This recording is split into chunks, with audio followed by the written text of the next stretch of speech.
Welcome back, adventurer. This week's creatures have been described as a cleaner with a questionable toolkit, a cannibal Cirque du Soleil reject, and a giant eye-covered stomach that can shoot fire. So come, pull up a stool at Creature Tavern.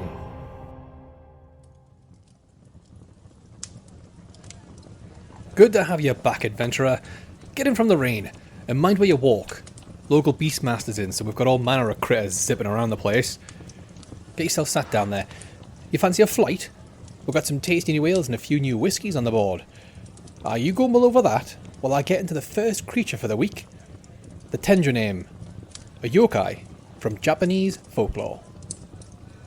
Fun fact, its name gives away its most telling trait. See, Tenjōname is a combination of tengo, meaning ceiling, and name, meaning lick. That's right, we're covering the ceiling licker yokai. So keep your eyes up, adventurer. Maybe you'll see one skulking around the rafters of this very tavern. Though I've tried to make that less of a possibility after reading up on the creature. It won't surprise you to know the Tenjōname also goes by ceiling licker, or late night licker of ceilings. That one just rolls off the tongue, doesn't it? And speaking of tongues, we might as well get into what this one looks like. In my research, I found a good number of paintings of the Tenjōname. After all, why paint a lake when you've got a yokai willing to have its portrait done? And they show the tongue, long as a banner in the wind, red as raw meat, and slick as a greased rag. Locals say it can stretch down from a 10-foot ceiling. And about the rest of the creature, most folks agree it's clothed, if you can call it that. It's said to be covered with fluttering strips of paper that resemble matoi. These were flags once waved by Edo period firemen. And its skin, I hear you ask? Well, that depends on who you ask.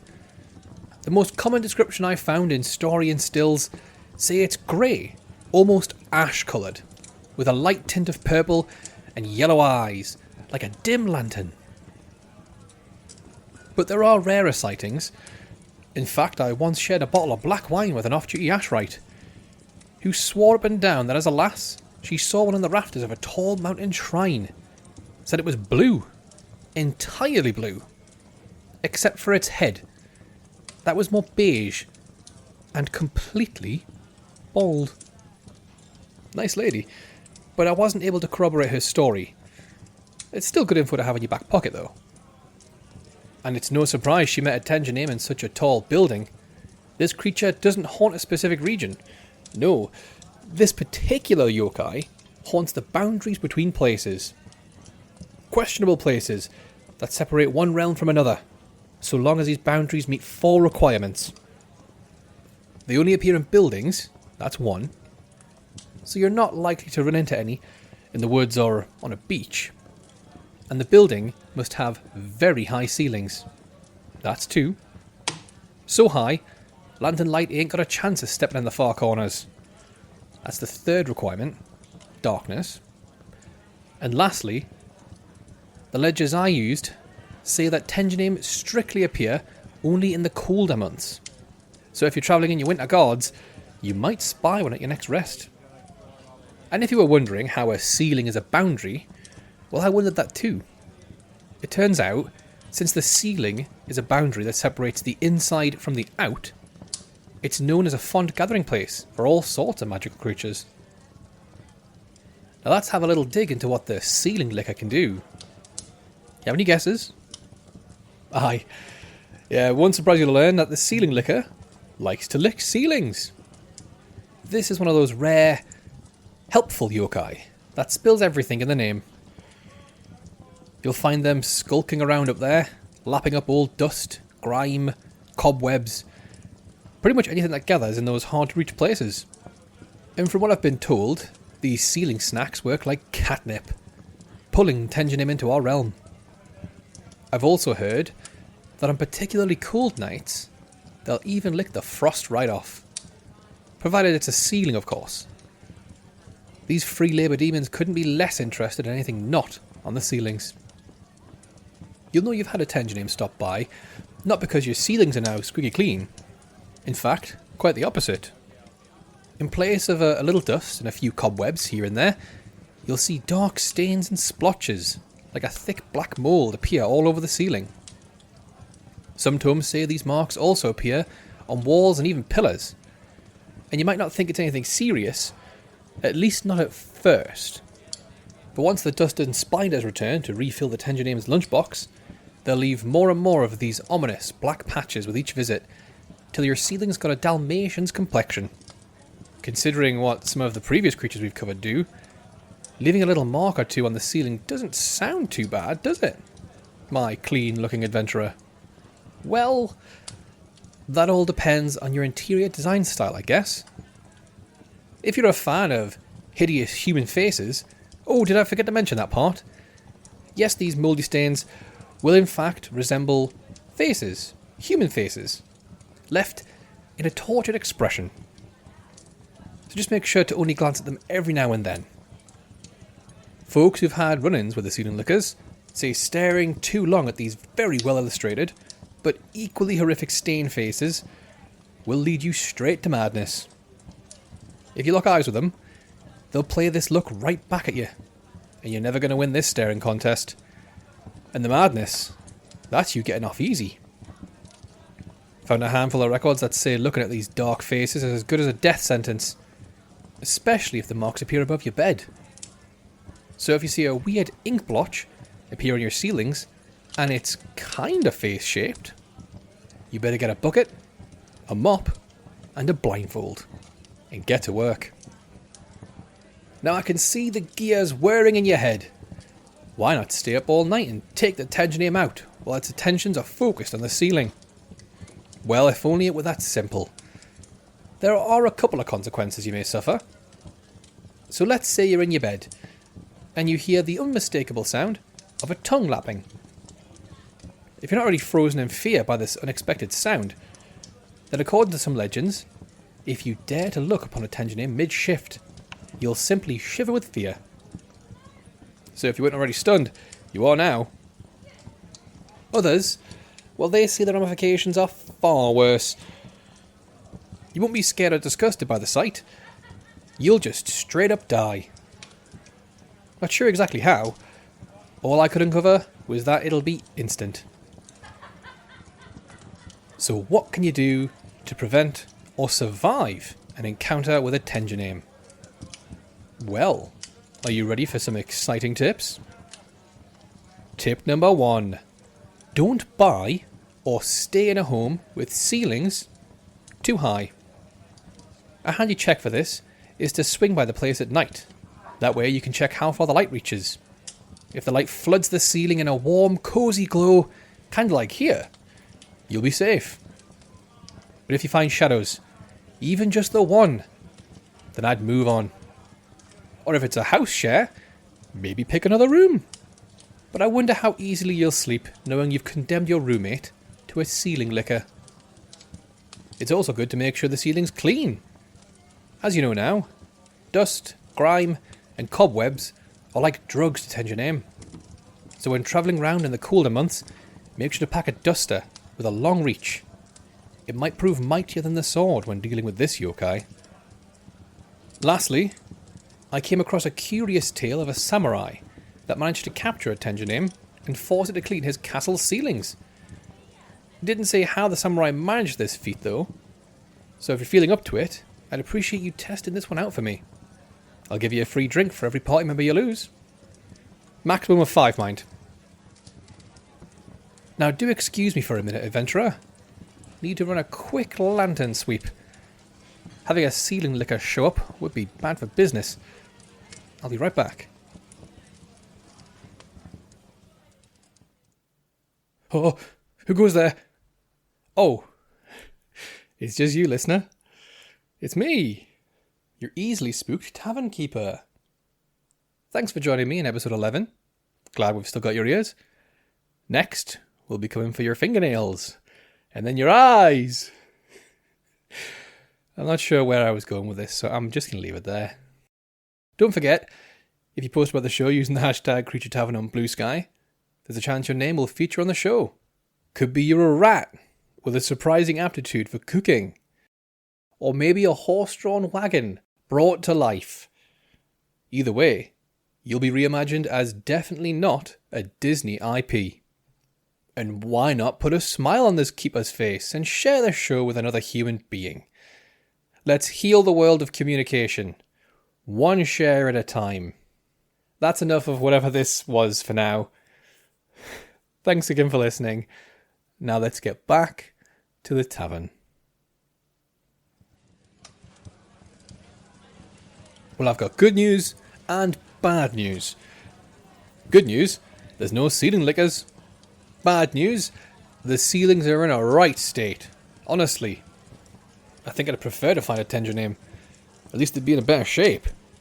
Anyways, tavern hygiene aside, you ready for our second creature? For this, we're going deep into the lore of the Imbunche from Chilean folklore. Like a lot of creatures from folklore, this one goes by a couple different names. You might have heard it called the Imbunche, or perhaps the Achucho de la Cueva. But for this story, I'm going to stick with Imbunche. And I'm going to try and pronounce it the same every time. This creature has a particularly cruel birth into the world of monsters and magic. I'd say lore on this beast lands it on the more darker side of things. To put it bluntly, the Imbunche is a human. At least that's how it starts life. Just your simple, run-of-the-mill human. Like yourself, and many of our patrons here tonight. But unlike the kind folk choosing to haunt this tavern, the Imbunche must be a child. And not just any child. No, there's a few rules when creating an Imbunche. And fewer folks privy to the process. But as I'm sure you're aware by now, my well-adjusted adventurer, I always find one. They said the child must be male. Specifically, the firstborn male. And no older than 9 days. At this point, I bet you're wondering how you get an Imbunche from a 9-day-old baby. Well, usually, it's one of two ways. And I'm honestly not sure which is worse. Either the child's a victim of kidnapping, stolen in the night, never to be seen from again. Or, and this one might shock you, adventurer, the child is sold by their parents to a brujo chilote. They're a kind of warlock. Once the deal's done, and the no returns policy has been explained, the monstrous mutations can begin. Firstly, if the child's been baptised, it'll need rid of that pesky protection, and it just so turns out there's a ritual for that. Appropriately named, the debaptization process. Not so bad so far. Well, it's about to get immediately worse. Once the child's washed of all holy protections, its right leg is snapped, likely in multiple places, as it's twisted up, behind, and over its back, till the heel rests on its left shoulder. And now the child's left. Not unattended, just free from torture for about 3 months. And during this time, the focus turns to its diet. And if you want your Imbunche to grow up big and strong, it's got to hit the 3 main food groups. And of course that starts with cat's milk. Specifically black cat's milk. It'll be fed on this questionable choice of dairy till it's able to handle solid foods. Then it's upgraded to goat flesh. Which, honestly, considering what's happened to this child so far, isn't that bad. In fact, we've got a goat dish on the menu now if you'd like to try it. What we don't have is the final feed for this developing horror. Once solid foods have become stable for the Imbunche, they'll move on to the main staple of their diet. The food they'll eat for the rest of their unnatural life.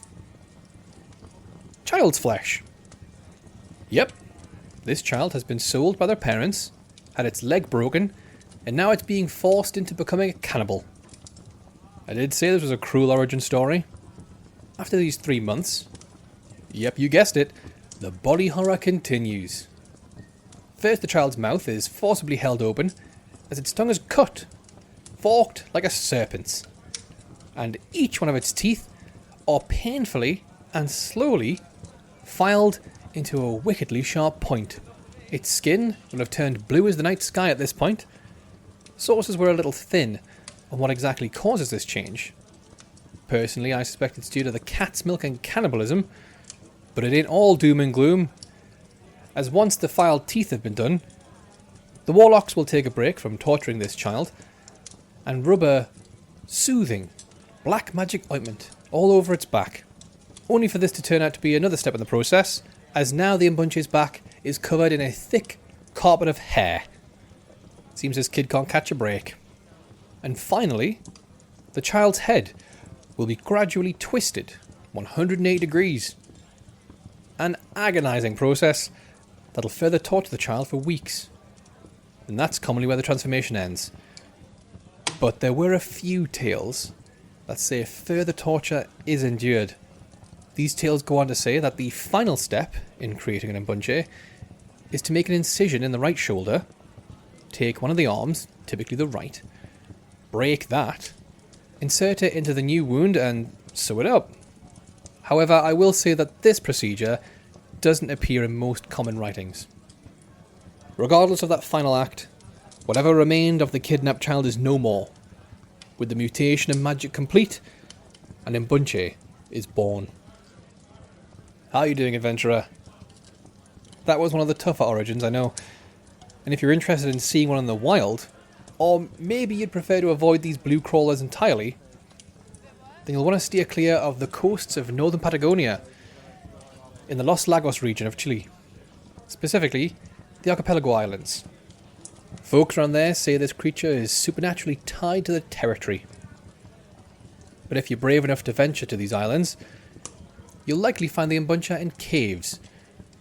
Dark, cool places that twist and wind much like that right leg of the Imbunche. Some texts even say these caves sit underwater, so you might need to take a dip in the drink if you fancy scouting out this unique living quarter. But before you go out searching for one of these caves, you best know exactly what they are. Technically, they are the Imbunche's home, but not owned by the Imbunche. They don't have homes of their own exactly. They live in these caves, but it's owned by the warlock that made them. See, these caves are that warlock's lair. If you fancy a trip out and search, then you'll almost definitely come face to face with an Imbunche immediately. From what I've read, it states the primary reason for creating one of these is to use them as living sentinels. Records go on to say they protect the entrance of the caves, owned by witches and warlocks, but their duties don't end there. As well as doormen, they're also used as instruments of revenge, and it's rumoured they're loyal beyond doubt. So you're not going to be able to sweet talk your way out of an encounter, or trade your life for a little cat milk. Seems the months of torture and magical manipulation have driven an unbreakable devotion to their cruel masters right into their core. If you ever manage to happen upon a warlock's den with an Imbunche at the door, you'll be happy to know that they're unable to leave the cave. The why is a little grey. After asking around, it seems like there's two camps. One says it's black magic. No more than that, just black magic. The others say there's no magic or physical obstruction preventing the Imbunche from leaving. Instead, it's physical alterations to blame. See, these folks believe all Imbunche caves reside underwater, and as I bet you can imagine, trying to swim with a leg twisted over your back and your head spun 180 is no easy task. The only situations that allow an Imbunche release are if the cave's destroyed, if its witch or warlock finds a better, more lavish cave, or if their master wishes the Imbunche to exact revenge. Could be on your average Joe, or it could be a bit of warlock infighting. Seen some dusty old records that describe packs of Imbunche set upon rivaling warlock schools. Or scarier still, found more than one telling of Imbunche that had been sent out to enact their witch's will on entire villages, likely to scare the locals, or steal more children for the process. Oh, and if the witch or warlock has got a business trip, yeah, apparently they do that. There's an entire council according to the journals, and in situations like this, they often bring their Imbunche along. Unfortunately, I was unable to confirm why. Folks say it could be for a bit of a bragging right, But personally, I reckon it's for muscle. Seeing as, you know, the crowd is known to target one another. But Mr. Tavernkeeper, you just said Imbunche can't swim. Aye, they can't. In situations like those just mentioned, the Imbunche is carried out by the witch or warlock. It sounds canny sweet, as long as you forget about the whole kidnapping and torture part.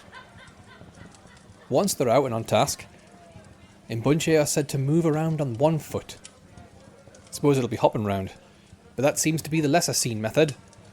Most folks who've seen one skulking around their villages say the creature crawls round on one foot and two hands for speed, allowing it to gallop.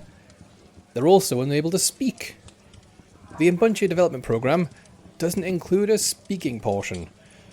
So instead, it's said they communicate using simple raw sounds, described as guttural, rough, and just the most unpleasant noise you'll ever hear. As if you've been punched in the ears. It's gross, uncomfortable, and the opposite of a good time to hear an Imbunche communicate. But if you're the target of its task, or you're caught trying to sneak into its cave, the acoustic punishments are far, far worse. Law states the Imbunche lets out a blood-curdling scream, just in an effort to scare you off, mind. It's not trying to cause serious harm, but it seems these twisted blue beasties don't know their own strength. As anyone caught within this devastating sound will suddenly find themselves frozen. Forever. Why? Folks ain't sure. Table next to us says it's magic. A spell of fear. Fella at the bar reckons it's some otherworldly curse, imbued in the creature during its gestation. And many others say it's a simple, primeval fear that'll paralyse your nerves. Whatever it is, hearing it once is all it takes to turn you into a stiff piece of scenery, left to the land as your warm, squishy bodies eaten alive by insects, animals, and yes, the Imbunche itself. Got my hands on a couple of records that say once the Imbunche reaches what would be considered a teenager, they'll incorporate flesh from any human. It's not just child on the menu anymore. If you're lucky, a local might find you and take you to the med building. Not that it'll do any good, mind. From everything I've read, this effect's permanent. But at least the bugs won't eat you while you watch. But let's say you managed to dodge this petrifying screech. You weaved out the way, sword drawn, ready to strike. Well, you better have some good stamina on you. Lore on the Imbunche say it's got a supernaturally high pain threshold, likely due to the months of torture it endured as a wee boy. And to make things even more interesting, depending on the age of the Imbunche, you might encounter one that's gathered some arcane knowledge thanks to a life imbued with warlock magic. Sometimes, if they get enough insight into the dark arts, Imbunche can be promoted from muscle to warlock or witch advisor. Now, if you're pumped to liberate one of these tortured souls from their new blue shell, you'll need to pay close attention to these next points, lest you face that Medusa fate. We'll start with a little theory of mine.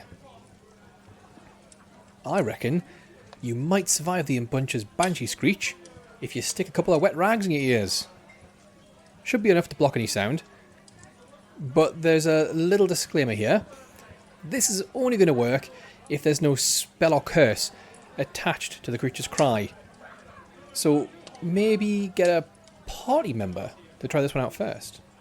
If you don't fancy testing out this particular theory, I did find quite a bit of evidence to suggest an Imbunche's magic is tied to being seen directly. So instead, you could use those rags as a blindfold to counter an assault. Or since the law states their power is tied to a direct line of sight, you might be able to get away with using a mirror or even the reflection in a puddle. Again, I could be reading into this one a bit too much, so careful with this tip. Some other stories imply a Mapuche Machi, that's a shaman, or a Kultran, that's a sacred drum, can counter the power of Brujos and their creations, which include Imbunche. So if you can, make sure to have a quick chat with the locals before heading off to go caving. And if you're of the cloth, I've got another theory for you.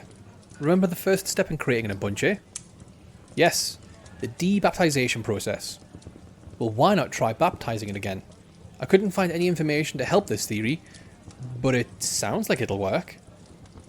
And lastly, if you've managed to locate an Imbunche cave, but you left your cultrum behind, you can still gain entry. All you gotta do is give the Imbunche a little peck on its cheek. However, lore on this ain't talking about the ones on its face. Now, fancy a taste of that goat dish I mentioned earlier? Wait right here. Let me grab you a spoon. Here we are again, listener. Who would have thought it? Couple of folks like us. Since we're good friends now, I feel like you should subscribe to the show. That's what I do for my friends. I'm just saying. You can find us on YouTube, Spotify, Apple Podcasts, or anywhere boom mic bufferfish make their caves. Just search for Creature Tavern. And while this budding friendship's still fresh, would you mind leaving a review? It helps the show, and it gives me something nice to read before bed. Or if you're joining us on YouTube, leave a comment. Engagement of any sort helps the tavern grow. Thanks for all the words, kind or otherwise. We'll call it there for this last break. This time together in the silent void has been priceless to me. But you, my friend, should be free. Let's get you back to the tavern. What? No, you can't keep the spoon. We ain't got many left after the bloody spoon rate of 86. That's a tale for another time. But for now, you'll have to settle for our third creature. And you're going to have to forgive me for how I pronounce this. The Buratsche-al-Ilgs from Swiss folklore. Now let me tell you, if you ever come face to, let's just say there's no mixing this particular creature up with any other. Folks call it an amphibious lake monster that, and these are their words, not mine, resembles a great big shapeless sack. We've had a ceiling cleaner, a mutated child slave, and now we've got a swollen stomach. These are indeed all genuine creatures from folklore. Of course, it's not just a supernatural stomach, that's just its body. It's also completely covered in, yeah, you probably guessed this, eyes. Varied in size and littering the surface of this baggy blob. You know, if you could get your hands on one of these bizarre beasties, I reckon it'd make for quality haggis. To help you spot the creature in a lineup, though something tells me you wouldn't struggle, it's said these eyes total 100. And after evolving 100 eyes, you wouldn't think the creature's biology would have much left to give. But this wobbly bit of weird saved just a little bit in the tank, as it's said to possess a handful of tentacles on what would be considered its head, that surround what many experts suspect is its mouth. So have you got that image locked in, adventurer? You've got a swollen stomach, covered in eyes, with a mouth and tentacles on its head. Already I bet you're itching to track this one down. Even just to get the truth over your eyes. Well, to achieve this new dream, you'll need to head straight to hell. That's the true home of the Buratsche-al-Ilgs. However, in some good news for you, lore states this sentient haggis managed to escape the gates of hell, now finding itself in Switzerland. Specifically, Lake Lustrasee. And I think that'll be an easier trip for you. History states this was the very first lake to cradle this creature, but many folks I spoke with claim to have spied the Buratsche-al-Ilgs in lakes all across Switzerland. In fact, at one time or another, the beast's been seen in every one of Switzerland's 16 lakes.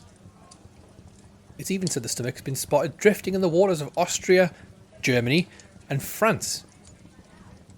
For a limbless bag of eyes, this critter sure does manage to get around. So, are you curious to know what this belly demon's capable of? Does it suck your blood? Maybe it steals other creatures' stomachs, trying to find its kin? Well, if you thought that, you'd be completely wrong. but the truth's honestly just as weird. From the records I combed through, the Buratsche-al-Ilgs' primary ability comes from its many, many eyes. Not all, but the majority can shoot fire. Bet you didn't expect that, my two-eyed adventurer. In some stories, instead of flame, some folks say it fires out superheated bubbles. Like a demonically charged bubble pistol. Hot enough to melt the skin off your bones, even underwater. And if you were hoping to be able to avoid them, well, there ain't no way to tell them apart from the regular ones. Not until you've got a towering line of fire heading right your way. And its other eyes, the real ones, I reckon they still do got a touch of the magic to them. They don't shoot fire, bubbles or anything like that. But they've got perfect 20/20 sight, regardless of the situation. These eyes can see just as well in the darkest depths of any Swedish lake as it can in the sunny shallows. So if you're out, enjoying a lovely sunny swim in one of these 16 lakes, and you reckon you'll lose this tummy terror in the shifting light of the water, you're in for a rude awakening. And that's if you can escape it at all. You see, it don't just use those bubbles for harming. They've got a wide, diverse range of uses, so long as you consider two uses a wide range. Had a couple of fishermen swing by the tavern the other day, and they said the beast is known to use its eye beams as a form of propulsion. Just imagine it. You're out fishing with your mates, when all of a sudden you see a great big bloody stomach rocketing past you. Might even manage to capsize your boat in its wake. And when it's not shooting off these ocular fire cannons, it's said to bring its tentacles into play. Bet you forgot about these dangerous danglers. During my research, I found a few stories that say the creature will use its tentacles to grab onto rocks, driftwood, or really anything it can, in order to prevent it from drifting too far from its chosen lake.